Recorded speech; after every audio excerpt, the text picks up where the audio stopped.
because we now have the Rumble wallet. We now have a way for creators to be tipped and paid online. So those of you at home, I'm trying to find out where the Rumble camera is. I think it's that middle one. Hello to the Rumble watchers at home. Please know you can tip Plan B. I don't know if they need the money, but you can tip Plan B right now with the Rumble wallet, which was released just this week. So we have the CEO of Rumble taking the stage, which is the only video platform that stared down big tech and it won. He put Bitcoin on the company balance sheet and launched the wallet to prove it. Sharing the stage is a legend of independent media. He founded Locals, he hosts the Rubin Report, and he is the living proof that you do not need the legacy media. And now, you don't necessarily need legacy banks to win. So, ladies and gentlemen, please put your hands together. Please make some noise for Chris Pavlovski and David Rubin. Enjoy, guys. Thank you, guys. It's great to be here. I do want to say quickly before we dive into all of the tech and the finances and Bitcoin and all that good stuff, this is actually my second time in El Salvador, in San Salvador. I was here about 12 years ago for a few weeks. My brother-in-law was doing some volunteer work here, and I came down and I lived with him for about 3 weeks. And I have to tell you, it will not come as any surprise to you who live here, the transformation of this country and this city is absolutely staggering. You should all be incredibly proud of yourselves, and it's just miraculous. So from an outsider, I hope you hear that, because it really is incredible, and it's directly connected to everything I think that we're going to talk about up here, Chris. So it's nice to be in a place where things are working, right? We're often in the States now in places that things don't work, and here we're in a place that feels like it's forward, it's future forward, and perhaps there's a chance for freedom. No, being in El Salvador, this is I think maybe my third or fourth time, but every time I come, it gets better and better, and it's almost like it's not actually almost, it is becoming a model to what we want to see with a lot of different countries. What they've done here, the safety, the freedom aspect of it, which is my favorite part, the way they're pro-free speech, they're pro-Bitcoin, which is, pro-freedom finance, is something that I think every country around the world needs to adopt. Every country should have a Bitcoin treasury strategy. I think that's really important. And every country should be pushing forward this type of legislation. And President Bukele here in El Salvador has really taken the lead and become really kind of the example for the world to look at of how successful a country can become when you just adopt all these freedom principles. And being here is always a treat. I will continue to come here. Rumble itself as a business will have a presence here, and we hope many countries follow suit in what Bukele's doing. But it's amazing to be here. So tell us a little bit about where Rumble is at as a company right now. I think when it first sort of appeared mainstream a few years ago, and you've been working on Rumble for many, many years at this point, but when it sort of first came on the mainstream idea set, it was basically thought of as a YouTube competitor. It's actually much more than that now, and there's a whole slate of things on the way. Yeah, it's broadened, and I don't know if everybody knows, but Dave, his company, Locals, with Asaf, who's now the president of Rumble, founded a company called Locals.com, which was our first acquisition. So that happened, when was that, 2021? About 5 years ago now, yeah. Just shortly after kind of Rumble started exploding in growth. But at the very start, in 2013, Rumble was a video platform very similar to what you saw on YouTube. And then by 2021, we grew from like 1 to 30 million monthly active users. Then we acquired a company called Locals.com, which Dave co-founded. And we became more than just a video platform, and now had the subscription-based community platform, which was Locals. And shortly thereafter, we realized that not only could we just only be a video platform and a subscription platform, but we're gonna have to actually own the rail that we sit on. Because if you don't own the rail that you sit on, things like what happened to Parler, would happen to Rumble. When you're hosting voices of people that are saying things that the government doesn't want you to say, or other people don't want to hear you say them, you're going to face a lot of scrutiny, and then eventually you could get shut down like you saw Parler get shut down. So we ended up building an entire cloud, are independent from big tech, and completely on our rail to host and be able to host people on our platform so that they could exercise a basic human right, which we all know is freedom of expression. That's Article 19 in the UN Declaration of Human Rights, which most of the world has forgotten about, but it is. It's a human right. It's also the First Amendment of the United States of America. It is a fundamental right and most important thing for any democracy to have. So we built our entire rail so that people could speak freely and no one can tell you what you can or cannot say, or what you can or cannot watch or hear. And then the plan continued to move forward. We built the cloud, we launched that in 2024. We have the video platform, and then late in 2024 is when Tether came to us and ended up taking a massive position in Rumble. And by early 2025, they now owned about a third of Rumble. And with Tether, we've now built something that over the last year, we've built a wallet, the Rumble wallet, as you've probably heard of. And that is now adding another layer into what we do. So we have freedom of speech for the video platform. We have the cloud, freedom of infrastructure, freedom to build for anybody. And now we have freedom, the digital freedom on the finance side, where people can now have a non-custodial wallet, not just to buy Bitcoin or buy USDT or XAUT, but also to now commerce with people like yourself on Rumble. So if you're watching Dave Rubin and you want to super chat him, you don't have to use fiat anymore. You can just send him some Bitcoin or send him some gold, which has been pretty hot on Rumble recently. But that's where we are right now. We're building an ecosystem of freedom, and it's ranging from video to infrastructure to finance and eventually AI, et cetera. And that's where we're going. We're building an entire freedom infrastructure. You know, I should note that I only met Chris 5 or 6 years ago. It was at a dinner where before the water was served, literally we sat down, we had only met for 30 seconds. And I remember the waiter came over, he was pouring the water, and Chris said, "We're going to acquire you guys, we're going to work together." And you basically laid out the roadmap that leads us to today, which is the partnership with Tether, the Rumble wallet. Is your goal ultimately to have a completely separate ecosystem, or do you think there's a way that the mainstream ecosystem still kind of exists? Do you think they're just going to completely go in their separate ways? Do you think they ultimately crash into each other? Does it matter in a sense? Yeah, and you know, this is why, like, when Tether took a stake in Rumble, it was so great from my stance, because the vision that, you know, Paulo has is the exact same vision that I had, and it's the exact same vision that was laid out when we went public in we announced that we were going public in 2021, and we put our investor deck out there. All those pillars of business that you kind of see us have built were ones that, you know, we said we were going to build many years ago. And where we see it going is that we really believe we're going to live in a universe here where freedom technology is going to surpass and overtake the technologies of centralization, the technologies of bias and censorship, and the technologies that want to basically profit entirely off of everybody. We think the world is moving to a place, and Rumble is a perfect example. Like, we have a multi-billion-dollar market cap because of our video platform that upheld free speech in a time where COVID was around, and the presidential elections of the United States happened, and where censorship was rampant, far beyond anybody would have predicted in the United States.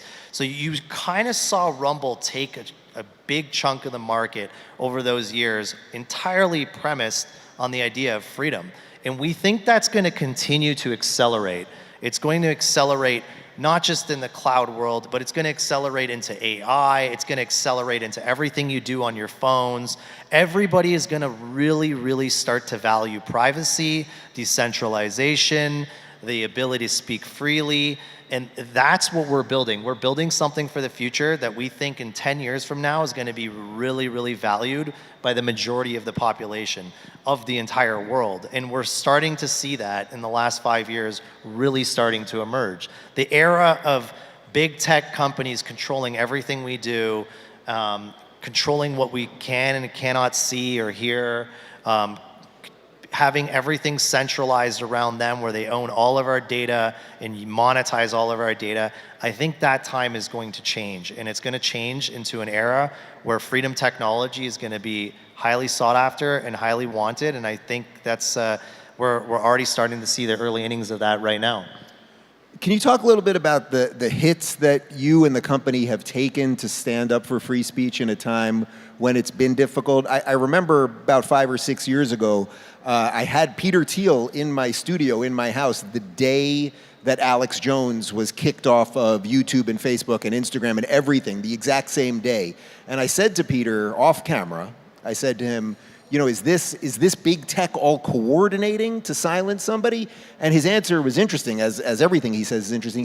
He said, I don't think so. He said, I think they're all cowards, and they just wait for the first mover. And once the first mover does something, they all just jump in on it. You and Rumble have been on the complete opposite side of that, and that has, in some sense, cost us. I mean, we've had to fight with various countries and all sorts of things. So can you talk a bit about that? Yeah, it's been a war, and it's continuous. Free speech isn't free. It takes a lot of work, a lot of effort, a lot of hustle, and it takes a lot of balls. You got to deal with a lot of shit that you typically wouldn't believe you'd have to deal with. We've been shut off by China, Russia, Brazil, France. Here's a little bit of good news, though. Like, although we've been attacked by all these countries, most recently, one of the first countries that shut us off was France. And the story is super ironic. It was, they didn't like specific speech that was happening on Rumble that was related to Russia. It was political speech. It had nothing, didn't violate our terms of service, didn't violate anything. They didn't like Russia Today on Rumble. And Rumble said, too bad. We're not gonna, you know, fold to what France wants us to do. We're an American company. We're gonna stand up for American values, and this doesn't violate our terms of service. And you can go pound sand. Then shortly after, you know, the media comes after us. Every single media went after us, like every single one. The Politico, you name it. They write a story that we're defending the Russians, and you know, blah blah blah. And 6 months later, the Russians come to us and they say, you need to take this down. And we tell them the same thing, go pound sand. Russia turns us off. And the media, silent. Now that Russia cancels us, it's not a big deal. But at the end of this day, we challenged France in the courts, and we ended up prevailing. We ended up prevailing about a month ago, so we're now back in France.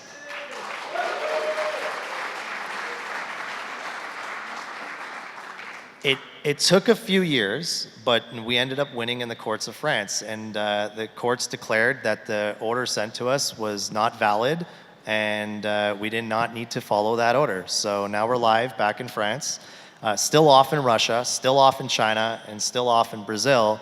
But it's kind of amazing that we won, and it kind of gave me like a lot of hope that if we keep fighting and we keep fighting for the right values, there is places where we can make a real move and a real move for the better. Hopefully the same thing happens in Brazil. I'm optimistic that we'll be back live in Brazil in time.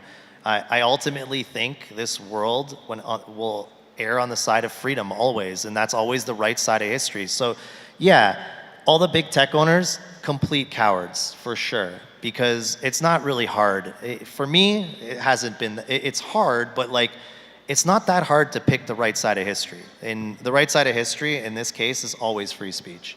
I can tell you, as someone that's taken controversial positions on election integrity, certainly during COVID and much more, the fact that we work together, it enables me to be better at my job because I never have it in the back of my head, oh, Rumble's about to turn me off. Now, I still live stream on some other platforms. They might turn me off, but I know that my home is always there, and that actually expands the ability not only to tell the truth, but to be creative and be free. So what do you view as the big challenges ahead now? Do you view that there's more on the tech side that's challenging, or is it more dealing with governments that's challenging, dealing with populations? Where do you see like the future hurdles? Yeah, governments are gonna, I think censorship's like a little bit on hold because of the Trump administration. The Trump administration is so pro-free speech that the rest of the world is like a little scared to, be overtly censoring. Now, that's not for the entire world. We're seeing what's happening in Europe. Europe is really falling off a cliff, and the UK in particular. Yeah. So there are countries that are trying to poke everybody in the eye when it comes to free speech and show that they still have a lot of control. So, but to answer your question, where do I see the big challenge in the future is going to be the governments around the world. I think that places like El Salvador could be immune to that, meaning like, you're not going to face issues on like that here in El Salvador, and it's a very safe place in that respect.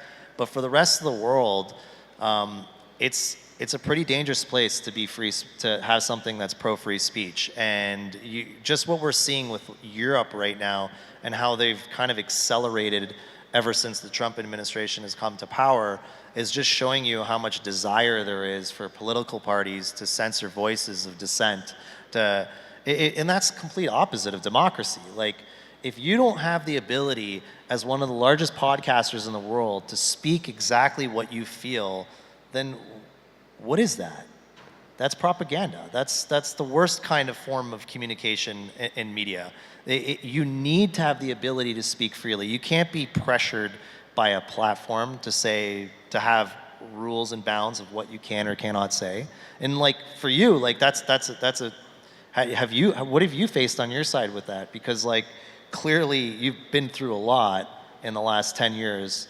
Oh man, well, I mean, look, during COVID, I took a very, I wouldn't even say it was an anti-vax position as much as trust your doctor, trust yourself, take care of yourself position. And on any given day, we thought we would be kicked off YouTube. Often, one of the things, we've discussed this a lot privately, I'm usually not that concerned about what I see as overt censorship, meaning they just delete your channel or they do something that's very obvious. To me, it's always the under the hood stuff. So how they manipulate the algorithm, how they can make sure that, I have over 3 million subscribers, let's say, they can make sure that your subscribers simply don't see your videos. Now, you don't have any evidence to look at to go, man, they're screwing with me, but you see it over time because you know trends once you've been in the game. But again, that was why when you said to me, wow, we can build something that ultimately it will be you and your audience. That's it. That's what every creator, it's not just someone that talks for a living, anyone who does anything online, but it's anyone who, you could be a shoemaker or you sell hats or whatever else. Everyone wants that direct communication with their consumer, with their friend, with anyone that they're going back and forth with. And that's what we've created. So do you have a roadmap beyond that? I mean, is the wallet the sort of culmination of everything that you started doing when you were, in your basement when you were 12 years old? Yeah, there's a lot more, obviously. I think that 2026 is going to be a really big year for Rumble in the sense that we've been working day and night for the last decade, but in particular in 2025, really building for 2026. So we just released the wallet. We are releasing the new version of our Rumble Studio here in February. And Rumble Studio is really unique because it enables everybody in this room to go live to their followers and multi-stream on every single platform. And for free, unlike other multi-streaming software out there. But in addition to that, it is the only multi-streaming platform out there that allows you to monetize on the fly. So let's say you have 1,000 people live. watching your show, and you're using Rumble Studio, and there's 500 on YouTube, 500 on Rumble, you'll have a notification in the studio that says, hey, you can make $10,000 if you read this sponsorship for Rumble Wallet. And then you end up reading the sponsorship for Rumble Wallet, shows the QR code on your screen, and then you get $10,000 deposited into your account. So that's what Rumble Studio is, and the latest version comes out in February. So super excited about that. In addition, we're launching Rumble Shorts to compete against TikTok, the very first free speech Shorts product that will be out in the market, launching on web next week, and then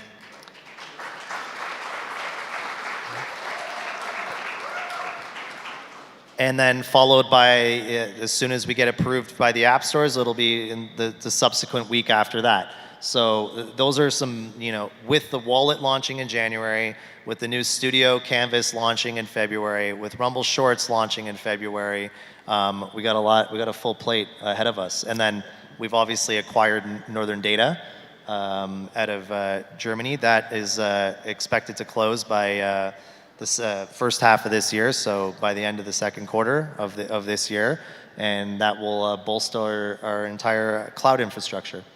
You mentioned the app stores. I know that over time, there's been lots of problems, people getting in the app store, making sure that your apps are actually seen and searchable and all of those things. Is that still a hurdle? It feels like maybe Apple has kind of shifted on that now and it's gotten a little bit easier. For the moment, obviously the Trump administration being pro-free speech and removing apps is not something that I think Google or Apple would participate in. But like you said, a lot of these tech owners are cowards, and you never know what the future holds. And that's why, like I said, free speech is not free. We're gonna have to fight for it. Every voice counts. Everyone's gonna have to support free speech if we want it to survive. I can't do it by myself. I need everybody in this room to help, right? So if it's 5 years from now, 10 years from now, I think the app stores are gonna be pretty solid for the foreseeable future, but you never know what happens as new governments roll in. Where do you see, we've discussed some of the problems, obviously some of the hurdles. We have governmental problems, app store problems, okay. We've solved a lot of those problems, the tech side too. What do you see as new horizons maybe that we haven't thought about? Okay, so there's video, there's cloud, there's wallet, in some sense borders will disappear. What are some of the other horizons that are out there? Yeah, I think Tether as a company really has a good handle on that vision, especially around AI. And I've sat with Paulo for hours talking about this. I think that what we're seeing with AI right now, I think is the early innings, obviously. And where it's going to go is there's going to be a lot of ways it can go. But I definitely think that entire freedom ecosystem, and really something where everyone here in their own room owns their own AI, and not like a central player owning everything and owning all the data of the AI, is kind of where it will go. I think how Rumble wants to participate in that is that we want to be the underlying infrastructure to help, but not the actual software app that's going to own all your information and monetize that. But we can monetize at the infrastructure, on the infrastructure level. So I think the future is going to change a lot in the next 5 years. I really think that crypto, Bitcoin, is really going to change the world in a way that, we think that it's changed the world a lot in the last 10 years. But I think it's going to change the world significantly more and exponentially more in the next 10 years. Even using it more now and just realizing how much better it is, how much more efficient it is, even to buy gold with XAUT. Like, I'm buying gold, I'm buying a gold stablecoin. I'm not buying the GLD anymore. Mm-hmm. Like, why am I going to buy the GLD and pay 50 basis points a year for a management fee when I can buy XAUT and not have a management fee? And like, it's just such a no-brainer. I think the blockchain's really going to change the world in such a strong and big way over the next 10 years that it'll be exponentially different than what we've seen in the last 10 years. But since our time's basically run up over here and we're at Plan B, just a fun question for you, Dave. What price do you think Bitcoin's going to be 10 years from now? Well, I know everyone wants me to say $1 million, right? Like $1 million seems to be the goal.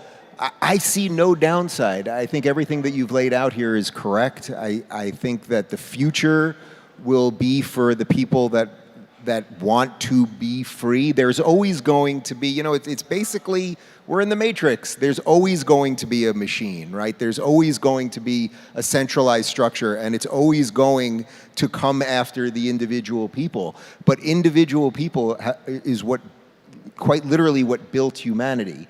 And I think that once we have the freedom of a truly free internet, partly what you're discussing on the cloud side, and we have the free ability to say what we think, what you're discussing on the video side, and then we have the true ability, which we're just at the beginning of it now, but really to do commerce in a free way without a middleman, and it's just has nothing, what you do and what you sell to your friends and how you exchange money has just nothing to do with the government. And once people really understand that psychologically and philosophically, I just think there's no downside. So I think I don't think the $1 million is that crazy.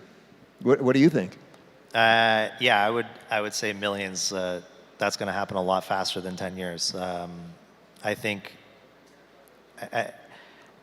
10 is where I would think in 10 years from now. I really think you're going to see acceleration of this in the next 2 to 3 years, as everything kind of moves into stable coins and everything kind of moves onto blockchain. It's a more efficient system. I think the banks realize that.